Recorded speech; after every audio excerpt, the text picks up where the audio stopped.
Bit of a comeback. Yesterday's field was one of the strongest for many, many years. I think it was too, Bruce. An exciting performance by the winner, having only his 12th start, the Kiwi. I think we're going to see a lot more of him. He's being aimed for the Japan Cup. He's trying to do a treble that was last done by Rising Fast. Caulfield Cup, the Cox Plate and the Melbourne Cup. That's ambitious, isn't it? It's not an easy one to do. I reckon Let's Elope might have done it last year had she been given the opportunity. Max Presnell, welcome once again. Is this horse up to that sort of standard? He has won at weight for age, winning the Ranvet Stakes. Yes, well, My Eagle Eye has that bit of dash that is not common in 2-mile horses. He can accelerate. Of course, he didn't go into the Sydney Cup yesterday with a classic 2-mile preparation. He'd only had 6 starts. This time in, but he did show that dash. The race was run to suit him, but certainly he's not out of a race like the Cox Plate. A versatile horse, a very good horse. Well, let's go to the Sydney Cup because there were a couple of runs in the race that were outstanding. Let's see the last 800 or 900 metres and we'll discuss their prospects for the rest of 1992.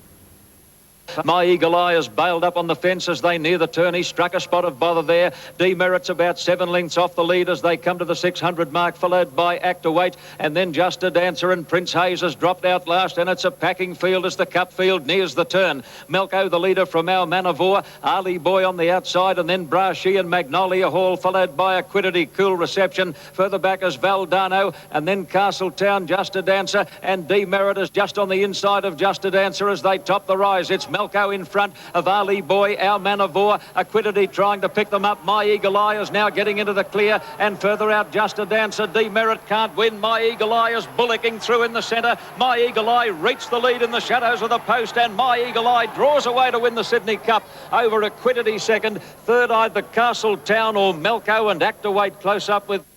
He had half a kilo more than Just a Dancer had last year when he won. He had the same weight as Kingston Town, Cove, but Kingston Town was a 3-year-old and this horse is a 4-year-old.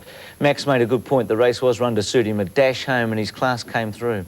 Yes, first test at the distance, he certainly passed it, Bruce. You know, that horse was off the scene for almost 12 months with a cracked cannon bone, so trainer Murray Baker, who has had many trips to our shores with the Phantom, certainly got his reward yesterday.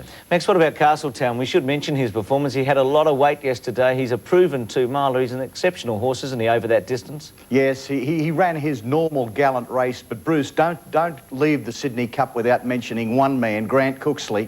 He's won the last 2 Sydney Cups now, the last 2 Metropolitans. A great training feat by Murray Baker, but it was Grant Cooksley's ride again that won the day. What a remarkable jockey, what a remarkable feat.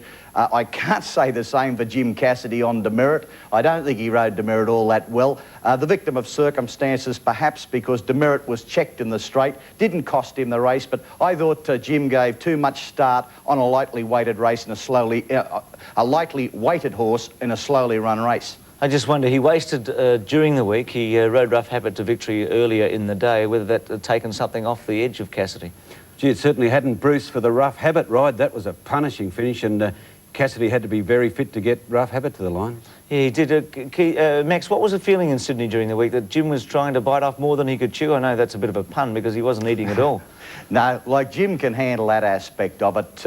As Keith pointed out, Jim was too good on Rough Habit to blame the dieting. I just think he went out there with a preconceived idea. I think he felt that the tempo was going to be faster. It wasn't. I think last year it was running 3:19, 3:23 yesterday. You may argue that My Eagle Eye was very close to Demerit as far as their position of the leader was concerned, and went home better. But My Eagle Eye is a racehorse. He's a fast horse. He has run down Rough Habit. Demerit, he's a handicapper. He should have been closer. OK, it's a good point, and you've made some interesting points during the carnival, pointing out that even the champion jockeys make mistakes, and it's very true. The all-age stakes, we were talking about Jim Cassidy just a moment ago. Keith mentioned his vigour at the end of this race. It's one of the best finishes you'll ever see. Let's go to the all-aged. And coming around the turn, Big Dreams as the leader. Old Roll in second place, being niggled a bit now as they turn for home. Quick Score third. Surface Paradise about to switch around those horses, and then Power Chief and Rough Habit as they come over the rise. Big Dreams the leader from Old Roll, who's under a bit of pressure coming over the hill. Quick Score's in on the fence. Surface Paradise is floundering a bit as they put on the pace, and Rough Habit on the outside is going as well as Surface Paradise at the moment. Big Dreams though. Big Dreams going strongly at the 100 mark. He's still in front. Rough Habit is motoring now. Quick Score diving racing through in the middle. It's Big Dreams hard up against the inside rail. Quick Score in the centre. Rough Habit out under the arches. You've never seen a finish like it. They're all across the track. And Rough Habit got it. He's won races now from 1,200 to 2,400. He's won 18 out of 34. It's got a remarkable record. That race was 1,600 yesterday, but Keith, 6 of his wins have been at 1,400 metres. He's a versatile... This is the same horse that ran 5th in the Japan Cup last year. He is a decent horse, isn't he? He's a very good horse, and he'll clash again with Quick Score in the Stradbroke in Brisbane in the winter. Max, you made the point earlier when I think My Eagle Eye beat him in the Ranvet that he didn't do his absolute best that day, Rough Habit. Do you think that was just one of those days, or do you think he has that problem? No. When I said he didn't do his best, I don't think he was fit enough in that occasion, wound up enough on that occasion to do his best. He has been regarded as a wet track horse. Randwick yesterday was in as fast a condition as it will ever be, so he destroyed that myth. But while I bagged Jim Cassidy before for his ride in the Sydney Cup, I must point out that it was a slowly run mile in the all-age stakes. Jim Cassidy gave a long start again and won. But the other point is Rough Habit is a racehorse. Demerit, well, he's a handy horse. Very briefly, Surfers Paradise hasn't fired at all in Sydney. Excuses in the Doncaster, no excuses yesterday. I think Surfers Paradise is a bit iffy. You can get him on his day and he's sensational, but the day doesn't come along a lot. Certainly it did in the Cox Plate, it did in the Rosehill Guineas last year. The race wasn't run to suit him yesterday, but it wasn't run to suit Rough Habit either, but he got home. Yeah, the difference between a horse that was absolutely giving his best and maybe a horse out of form. The Hallmark yesterday, gee, they went fast in this. Noble Lancer and Final Card spread eagle the field early, but Mocker and Dipman with a late run. As they race up to the 600 metres mark, and Noble Lancer race clear of Final Card, River Love third, 3 lengths away King's Ransom, and then Rechabite under pressure, followed by High Pack, and Mocker Twiggers flat to the boards, back with a Generous Prince, and then Spot the Rock, followed by Western Voyage and Last Tango Master as they turn. Coming over the rise, Final Card has quickly raced to the front now from Noble Lancer. They're a mile in front of River Love, and then King's Ransom, followed by Mocker and Rechabite and Twig wide out, but Final Card has exploded away with 150 to go. He's 3 in front of Mocker, about to charge into second place, followed by King's Ransom and Twig, and Generous Prince getting home well. Oh, it's Mocker absolutely swamping Final Card, who stops to a walk, and Mocker has won going away from Final Card, and Generous Prince has flown into third place. Went too soon, do you think, Max? Final Card? No doubt about it, Bruce. They ran their first 633.3. Final Card couldn't get home. Incidentally, they came home quicker over the last 2 furlongs in the Sydney Cup than they did in that event. Well, that sums it up. You've got a nice knack of letting Max take the blame for criticising jockeys, Bruce, haven't you? Oh, well, why not set him up? He's a long way away. Well, he doesn't mind coming forward, Keith, does he? That's true. In the event, a surprising winner of the Frank Packer Plate. Let's have a look at this race and a flashing finish from a horse who could just be on the way up. Now they're starting to bunch up a bit. Barracuda by a length to Conchana. Mr. Trevino's had a good run. He tracks those leaders into the straight. Behind those Diamond Force, followed by Zephyr Lira. Silk Ali on the fences, hard ridden as they turn for home. And further back, Mac Robert, followed by the Fledgling. Over the rise they come, and the leader Barracuda, headed now by Conchana. Silk Ali's in third place, going between the leaders, if good enough, followed by Mr. Trevino. At the 200 mark, however, Conchana drew clear of Silk Ali on the inside. In the event has come out of the pack, and he's running on strongly. He's the danger, if any. In the event is swamping Conchana. In the event coming home far the better. Grabs the lead, and he's raced away and beaten them very well. In the event scored well, tight for second between Conchana and Silk Ali. Little tag to that story. Jim Cassidy was down to ride the horse. His wife Helen's a part owner, but they just Helen let Jim off earlier in the week because he was wasting, and Mark de Montfort got the ride. I like that horse, Max. I reckon he's a Melbourne Cup type horse for the future. Oh, no doubt, Bruce, but I think you've got to keep in mind that they were the second division 2-year-olds, but 3-year-olds, but certainly he is an improving type. He will get better. He will win good races. And Keith, did we see the second division 3-year-olds at Flemington yesterday with the St Leger Stakes, Dark Czar defeating Sub-Zero? I think that's fair comment at this stage. They've probably both got a fair way to go, but Dark Czar, like Rough Habit did a few weeks ago, threw away yet another race. Bruce, he had the St Leger one, and he... Sub-Zero.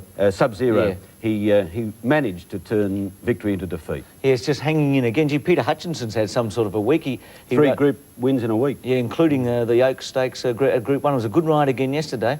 Sure was. He might have been a bit underrated, Hutchie. I mean, he's a terrific fellow and people have probably, I think, underrated him over the years, and he's just coming good. They won't hold him back now. He's riding really well. OK, here's the St Ledger from Flemington. A good finish, Dark Czar and Sub-Zero.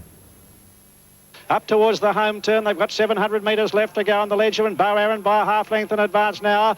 Moving up on the outside into the picture very quickly again is Confederate, and wider on the track then is Hirami putting in a claim, and very deep is Baron Samedi, followed by Memphis Dancer, and they're followed next then by Charleston Party as they race into the straight with about 450 to go. Bo Aaron is still the leader. Dark Czar getting a run on the inside. Baron Samedi behind them. Hirami. Charleston Party nowhere to go, and here comes Sub-Zero down the outside putting in his claim. Bo Aaron being tackled by Sub-Zero. Charleston Party badly checked. 200 metres left to go. Sub-Zero. Dark Czar getting through in the centre. Bo Aaron on the inside. Dark Czar has taken the lead with 100 metres left to go. Dark Czar just the leader. Dark Czar will win the Ledger. Dark Czar has won it by a long hit to Sub-Zero. Third, Bo Aaron. Won the Sweps Cup at Caulfield earlier in the year. He was 6-1, and the other Sub-Zero, I think, was 2's favourite. Yet Dark Czar, the last time they clashed, had beaten him home in the race, the Rosehill Guineas. He's not bred to stay, Bruce, but neither was Kingston Town, was he? No, and he won the Sydney Cup. Yeah. Yeah, strange, isn't it? Bruce, I want to mention the appointment of the VRC chairman, David Burke, as the chairman of the Asian Racing Region. It's probably one of the most significant steps, a new frontier for betting within Asia, Malaysia, Hong Kong and Australia, and I think that's the way of the future. It's a very significant appointment. OK, well, our jockeys have been doing so well in Hong Kong, particularly over the years. Max, stay with us, because more racing after this. Simon Mills is going to join us, the man who rode Sir Sagamore at Oakbank on Monday in the Great East. Mills will be remembered for a long time as the day where jumps jockey Simon Mills diced with death and won. Simon was riding Sir Sagamore in the Great Eastern Steeplechase, the feature event of the two-day meeting, when he appeared to be thrown from the horse. But what happened after that is one of the most horrifying things we've ever seen on a racetrack. Let's go back to last Monday, and Andrew Kay reports. The first two laps of the gruelling 4,900 metre steeplechase had been incident-free, but as the runners rounded the top turn for the final time, disaster for 8-year-old grey gelding Sir Sagamore and Victorian jockey Simon Mills. It's out by 2. Second, Sir Sagamore, who's nearly lost the rider. He's gone. The rider was unseated. In third placing, battling on there. Oh, he's still with that horse. He got dragged over the next fence, that rider. As Sir Sagamore crashed, Mills was unable to free his right foot from the stirrups. The gelding immediately regained his feet and, with Mills still caught, dragged the jockey over the next fence before he finally crashed to the ground. Vinciamo went on to record a thrilling victory, but it was clear the only concern was for Simon Mills. And we have an important call for the club doctor to the mounting yard immediately, please. Considering his buffeting, the young jockey can count himself extremely lucky. A possible fractured arm, severe bruising and a few less teeth. As Mills was rushed to hospital, heroes were already emerging, like fellow jockey Butch Londrigan, who pulled up his mount to lend assistance. Probably cost third or fourth money, but that's part and parcel of it. You look after your fellow riders. Mills's fiancée, Tracy Ryan, had seen it all before. She hopes this time is the last. It's not worth it. It's not when your life's at risk. Not like this. Well, Simon has joined us today, and we've just been watching that incident again. Simon Mills, welcome to Sportsworld. Is Tracy going to get away? Are you going to give it away, or are you going to make... No, I'll just go on, you know. It's just one of those things. It's part and parcel of what I do, and I'm just lucky to have got out of it. Tracy said it's not worth it, Simon. $96 to be bounced around like a rag doll. Is it worth it? Oh, well, you know, I don't go around. It's my sport, and I don't go around for the so-called $96 or $100, whatever you want to call it. It's, you know, it's what I do, and that's the risk I take. I guess you were looking at a lot more than $96 before you became unseated, because Sir Sagamore looked as if he had a good chance of winning a very rich race. Yeah, he was travelling real well, but that's racing. Simon, that incident stopped every race go at every track around Australia. Everyone just gasped with horror. Hardly a word was spoken. Should there be some release in the stirrups where a jockey could kick free a trapped leg?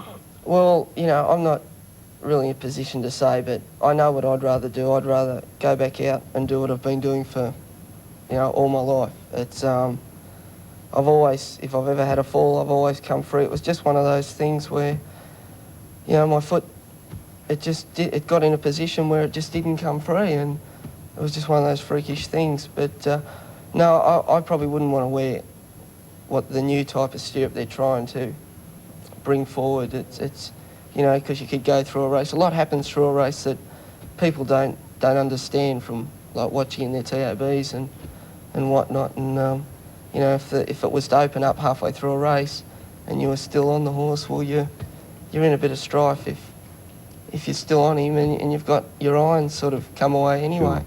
We just had a look at the replay again, and we're going to show it one more time. What was your feeling when it was going on? I mean, you appear to be very relaxed. Maybe that's not the word, but you maintained some composure, I felt, even though you were being bounced along, and maybe that helped you. I can't believe that your right leg's still with us. And it is. It's in one piece at the moment. Here. I mean, tell us, as we relive this now, what was going through your mind, if anything? Oh, just at this stage, I was sort of more concerned with getting free, but, you know, I could see the fence coming and... He jumped high and he carted you over the fence, really, didn't he? Yeah, he took off pretty well, and by the time I got to the fence, because I was sort of hanging out the back... Did that jump save bones and maybe even a life? Oh, yeah, I suppose you could say that. Yeah. Max, only the one jumping race at Rose Hill each year. You wrote an article about Simon during the week. Jumping racing doesn't get a big go. And Simon, we talked to during the week and said, don't bag jumping racing, whatever. What's your feeling on jumping racing from Sydney, looking at afar where you see very little of it during a year? Yeah, we do see the videos. Well, I classify jumping racing like prize fighting. I don't know whether it's really necessary, but when there's a good fight on or a good steeplechase, I'm first in the queue to go and see it. But I'd like to congratulate Simon. I think jump jockeys are special people. You've just heard and seen what that young man's been through, yet he can say, that is my sport. Some sport. Congratulations, mate. Max, Keith made the point that everybody in Australia stopped and watched this race. Now, you had a meeting at Randwick on the same day where there were 3 Group 1 races, much more important races than the Great Eastern Steeple. What was the reaction at Randwick looking at this little, or not little meeting, but this picnic meeting that attracts so many people in the Adelaide Hills? The reaction at Randwick was all Oakbank. The meeting basically stopped. Everybody wanted to know how the jockey was. It was put over the public address system that Simon had come through it okay. Well, okay, apart from a broken arm and probably other sundry bruises. But I would say it was the major happening of Easter Monday.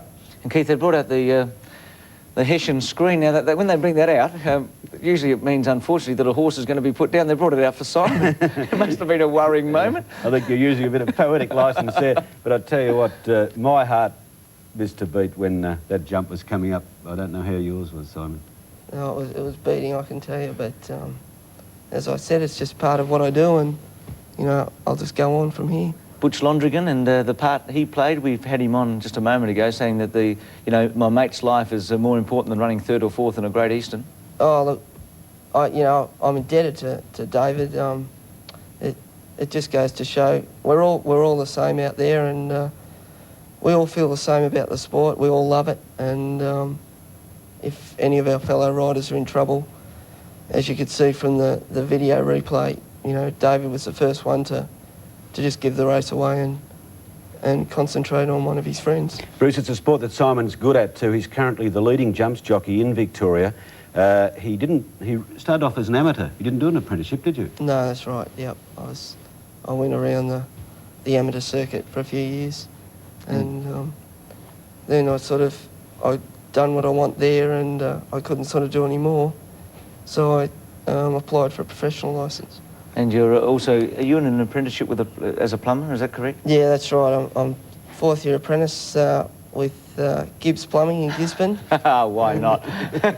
No, but I just would like to say one thing. I've got to thank Mark, my boss, because I've been out a couple of times and they've been really great with putting up with it. And the way things are at the moment, the economic climate, you know, it's very easy just to get another plumber. Well, listen, I've got a problem with one of my taps at home, so I've got a spouting problem too, Bruce. Oh, we know that. You've had that for... How old are you? You've had a spouting problem for 50 years, Keith. That's a wind-up signal, Bruce. Yeah, please take it. Here we go. Simon, don't go away. We're about to look at those 4 Group 1 races that have been run at Randwick during the week. Here's a wrap. We start with Burst winning the size produce. Dye is sitting quietly on Burst. He had the best look back you've ever seen to see where King Marauding is, and now he goes for home. And Burst got about a half length on Commissar, who's boxing on strongly. 2 lengths away is King Marauding and Merry Shade. He's got to go for Burst. Commissar is coming again on the inside. Burst about a neck in front. Commissar trying his heart out, but the filly's too good, and she got away right on the line. Burst is now 2/3 of the way to completing the Triple Crown. Terce won the Triple Crown last year and Luskin Star back in 1977. To the Queen Elizabeth Stakes, the favourite was Rough Habit, but most punters were hoping for Superimpose. Superimpose taking a while to get going. Rough Habit sprinted quickly at the 200 mark and raced about a half in front of My Eagle Eye, and then Equidity, and Superimpose can't win. Rough Habit starting to draw right away in the last bit. My Eagle Eye running a sterling Sydney Cup trial, but Rough Habit too good and wins the Queen Elizabeth from My Eagle Eye. Another Group 1 success for Rough Habit, this time on top of the ground. He goes on to Brisbane, where he's sure to be a major player. To the Galaxy, Euclay's the odds-on favourite, but Scalacci again in rare form.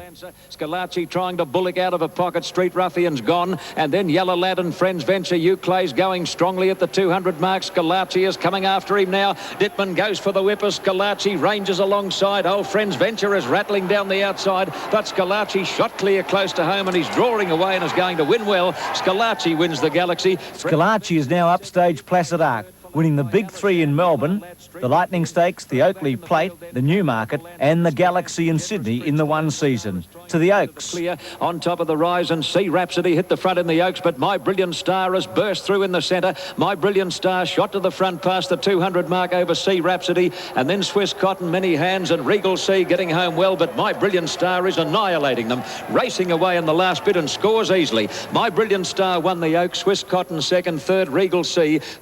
So that was a wrap from during the week. Max, very briefly, Burst, will she complete the Triple Crown in the Champagne?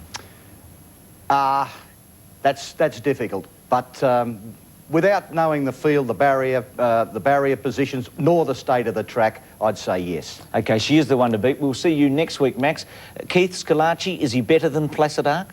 I think he's certainly as good as Bruce, and in any other year he'd be Horse of the Year, wouldn't he? But let's elope his performances that no other horse has done recently. I think she's got that wrapped up. Simon, thanks for coming in. Good luck with your future. Thanks, and Jamie Evans was in here about 12 months ago. His leg was in a terrible mess, and he rode the winner of the Great Eastern. So there's lots of hope, isn't there? Yep, I'll see you soon, Simon, and you're more charitable. I'll see you next week too, Bruce. Good on you, Keithy. Good luck with that spouting problem.